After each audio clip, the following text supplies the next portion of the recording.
Odpoveďou na to, prečo ľudia konajú veľmi hlúpo, je to, že nie sú k sebe úprimní.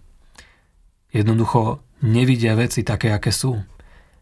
Nedokážu si úprimne povedať, že za týmto rozhodnutím je strach. Za týmto môjim konaním je závisť.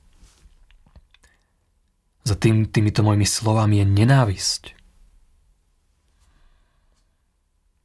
To sú veci, ktoré častokrát zahrávame pod koberec.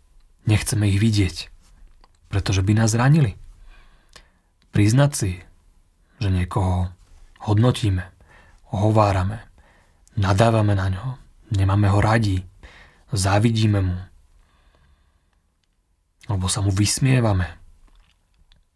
Priznať si to, že toto v sebe máme, to si vyžaduje takú odvahu, takú schopnosť pozrieť sa sám na seba, bez prikrašľovania. Mne to tak príde, že veľmi málo ľudí má túto schopnosť. Veľmi veľa ľudí zabudlo, že Instagram nie je skutočný svet a že nemusia hrať sami pred sebou nejaké divadlo na to, že sú niekto úplne iný. Ale myslím si, že práve tento spôsob života napomáha k tomu, že žijeme v takých ilúziách, že ten obraz, ktorý nosíme sami o sebe, je veľmi, veľmi vzdialený od toho, aká je realita. Čo samozrejme nie je nejaké náročné v dnešnom svete, pretože tých úprimných ľudí je málo. Je málo ľudí, ktorí by nám povedali, ako to naozaj je. Pretože väčšinou im na to nedáme priestor, väčšinou na to nie je správny čas.